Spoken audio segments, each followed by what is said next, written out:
Have you ever felt taken advantage of when negotiating a price when selling or buying something? Have you ever been under pressure from dirty tactics applied by someone you negotiated with? Or maybe you just want to learn how to get what you want. If so, this video was made for you. Together with the book Getting to Yes, written by Roger Fisher and William Ury, and for the revised editions Batna, I will do my very best to share some vital tips and help you prepare for various circumstances that might occur when you meet a tough negotiator. My name is Weronika, and welcome to our new YouTube series where we explore the Investors Podcast's favorite books.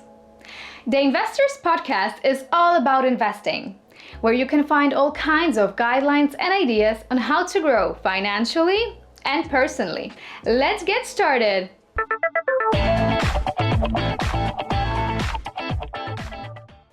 The book Getting to Yes has gained an unrivaled place in the literature on the fundamentals of negotiation approach, dispute resolution, and getting to an agreement.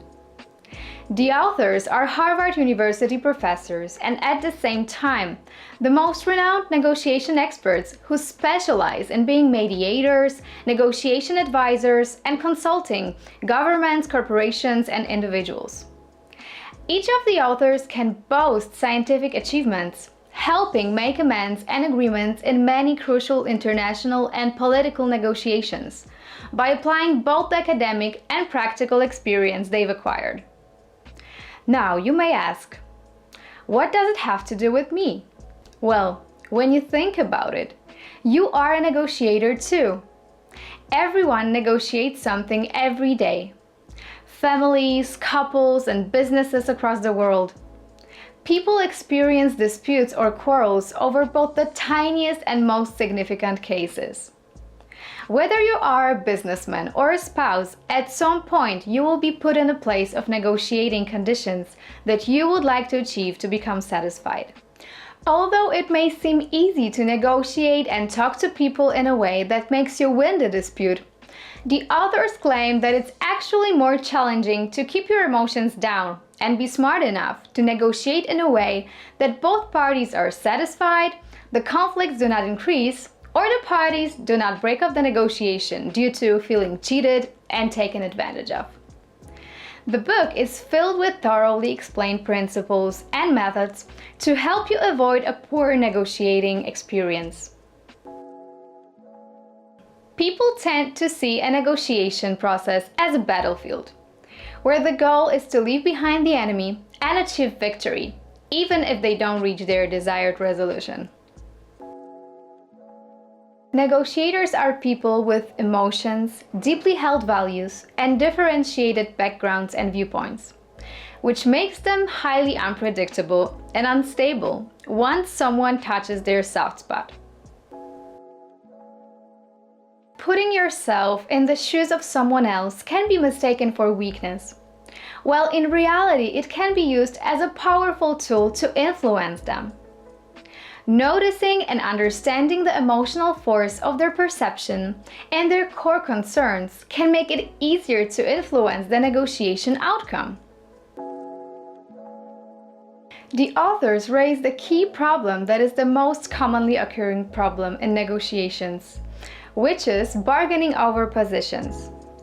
The book's fundamental insight points out that the most infamous method of position bargaining might cause either reaching an agreement or a negotiation breakdown. Going to the final resolution would take too much time and effort in both situations. Moreover, when you focus on bargaining over your positions, you do your best to improve the chance that any agreement is in your favor. Unfortunately, positional bargaining is unwise if you care about the relationship because of its potential damage.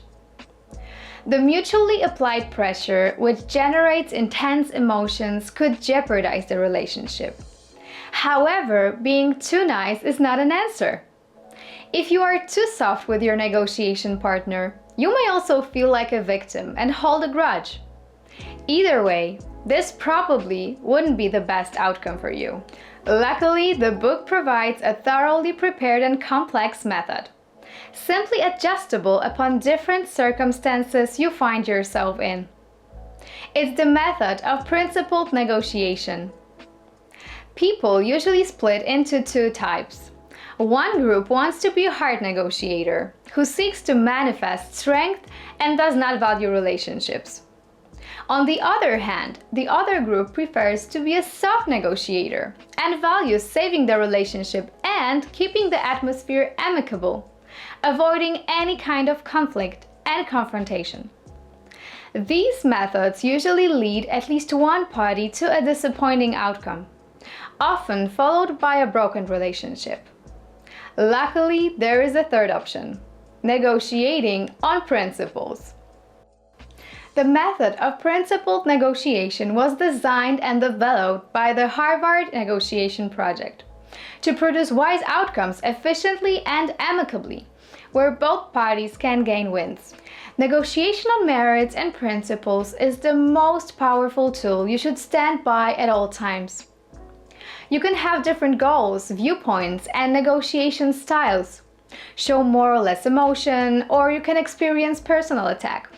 But as long as you stick to the merit of the case, you might avoid disruption and keep the door open to defend your stance. Principled negotiation is characterized by 4 areas to be recognized. The first one is: separate the people from the problem. The participants should not treat each other as enemies, but rather like partners working side by side by attacking the problem, not each other. This helps avoid relationship breakdown, whether winning and making the partner feel taken advantage of, or feeling the same yourself, just by being too kind. The second one is: focus on interests, not positions. You should not be focusing on the partner's stated and official position, since it may vary from their underlying interests. The best you can do is to be persistent in learning about those interests, thus letting the negotiation partner understand that you are on their side in seeking their interest fulfillment as well. The third one is: invent options for mutual gain. Don't stick only to the officially stated options available on the table, just because of the time pressure. If the other side is not truly involved in the process of making an agreement, it is more likely they will not approve the product. Invite the other negotiator to a mutual creative brainstorming session, so you make it clear you value their viewpoints. When both of you enable yourself to become creative in seeking new, mutually satisfying solutions, even opposite to officially taking positions, you will gain trust from this mutual experience. Last but not least, number 4. Insist on using objective criteria. Do not yield to pressure being applied by your negotiation partner or the time schedule. Instead, yield only to a principle. In a negotiation process, you can experience multiple demanding conditions, which can apply pressure on one or both negotiation partners, intensifying the urge to reach an agreement faster. Without a persistent focus on the merit of the negotiation case and the principle being supported by reasoned and factual arguments, it can cause premature decision-making, and not necessarily the best one you could make. Now, I want to get to the 9 observations and tips I learned from the book. Number 1. Negotiators are human beings. People can be very emotional when being put on the spot during the negotiation process, especially when trying to defend what they believe in and stand for.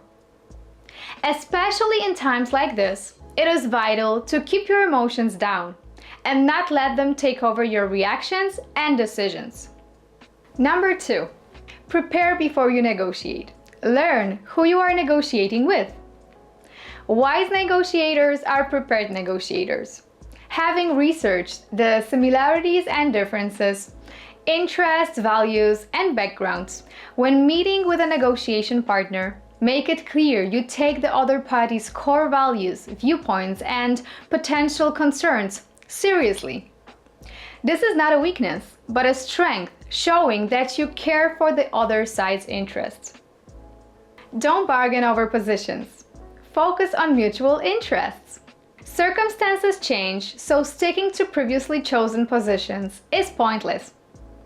Instead of standing by and defending your position, which may be fully contrary to the other parties, focus and put your effort into what is common in your interests. Once you recognize and pursue common interests, it is more likely to get to an agreement. Number 4. Invent options before you decide. People unconsciously limit themselves and put constraints over clear and on-point expectations of what kind of outcome they can or cannot accept. The clue to good cooperation for both sides is to be open to inventing other options, leading to seeking mutual interest, which makes it more feasible to make an agreement at the end. If none of you like the options presented at the negotiation table, be brave and suggest brainstorming and hunting for new ones. Also, don't judge them and inform them not to judge in the process of invention. All ideas are good enough to start with because they engage both partners by putting effort and having a stake in the process. Number 5. What if they are more powerful? Develop your Batna. Negotiators often sit at a negotiating table with the main goal they would like to achieve. Still, it is a smart idea to have a backup plan called Batna. Best alternative to a negotiated agreement. What happens if you do not reach an agreement in a negotiation? You should analyze which of your realistic alternatives you should pursue to fulfill your expectations satisfactorily. Moreover, if you feel intimidated because your negotiation partner is more powerful, for example, has more connections, is wealthier, or is a hard negotiator, a well-developed Batna will protect you from making an agreement you should reject and protect your interest by helping you make the most of the assets that you have. By knowing your Batna, you are prepared to make adjustments to your expectations without being forced to diminish them under pressure. As the authors put it, the stronger your Batna, the greater your power. Number 6. A win-win agreement is key to a fair agreement. Successful negotiations should make parties satisfied to an extent they still value their relationship and are still content with the agreed-upon resolution. Winning should not mean feeling victorious because you reached your goal while the other party suffers from losing tremendously. You should consider your reputation being at stake as much as a personally satisfying resolution. If both of you managed to reach a mutually satisfactory agreement amicably, you both would gain each other's trust. When you get what you want and still keep the relationship, the outcome for both parties is more valuable because not only do you accomplish the success within the negotiation agreement, but also you keep the door open for any potential cooperation yet to come. Number 7.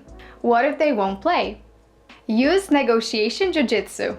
Sometimes, regardless of your best attempt to talk about common interests, other options, and sticking to the merit, the other party can play hard and be unaffected.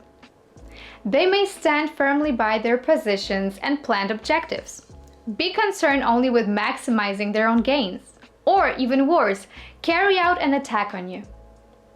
The most influential solutions are to attack the problem on its merits. Be persistent with focusing on yourself as a center of raising suggestions, or use negotiation jujitsu. Refuse to react.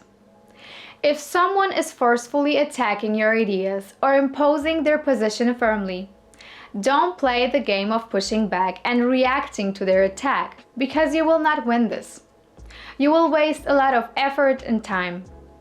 Instead, look behind their position and ask yourself, what lies behind their firm position or attack? What do they protect or are concerned about? When the other side sets forth its position, neither reject it nor accept it. Treat it as one possible option, But most importantly, look for the interest behind it. Seek out the principles that it reflects and think about ways to improve it. Number 8. Identify their game and speak up. If your negotiation partner makes attempts to use various tactics on you, such as playing good cop, bad cop, feeding you with phony facts, or personal attacks, the best way to break it off is to identify their tactics and point them out. Thanks to such a simple act of recognition, they will be surprised and possibly thrown off guard. Thus, their plan of playing you falls into pieces. Moreover, you become recognized as a confident, experienced negotiator who gains authority and is not to be played with. Number 9. What if they use dirty tricks? Don't be a victim. Unfortunately, at some point in your negotiation experience, there is a high likelihood you may face people who are keen on playing dirty tricks on you and don't care about jeopardizing your relationship at all.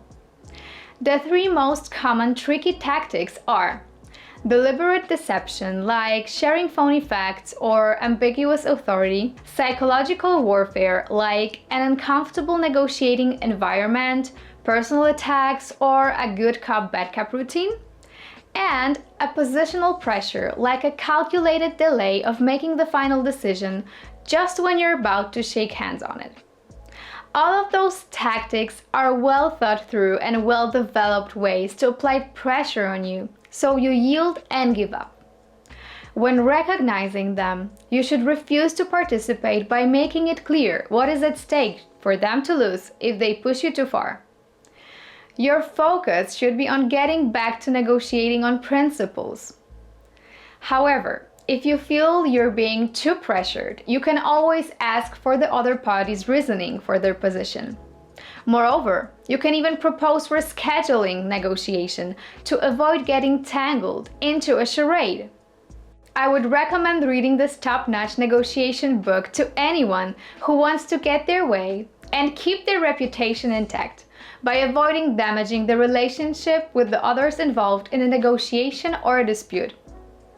I recommend this book to everyone because everyone negotiates something every day. Whether you negotiate with someone about who does the dishes in your home, what movie you're going to watch, or what type of food you're going to eat, thanks to the tools in this book, you're going to complete the negotiation amicably, respectfully, with mutual understanding and agreement. Knowing how to listen to people, see through their behavior and intentions, and acknowledge how to react to them gives you a powerful tool to get you what you want. Personally, getting to yes enabled me to notice the big picture of the higher instance, which is to look for mutual gains. It made me realize that while wanting to win, noticing mutual interest may be a helpful tool for making an agreement. The more you focus on the merits, the more you keep your mind clear and sharp, helping you leave your emotions restrained and avoid being thrown off guard from your goal. Please share in the comments below, have you ever struggled during a negotiation? What was the most difficult or stressful moment for you? I would love to hear your thoughts on it. And remember, don't be a victim, stick to the merit. This is the Investors Podcast. Thank you for watching this video. If you enjoyed it, please like and subscribe. And don't forget to ring the bell for notifications. If you want to see more videos like this or share what reviews you'd like to see next, let me know in the comments.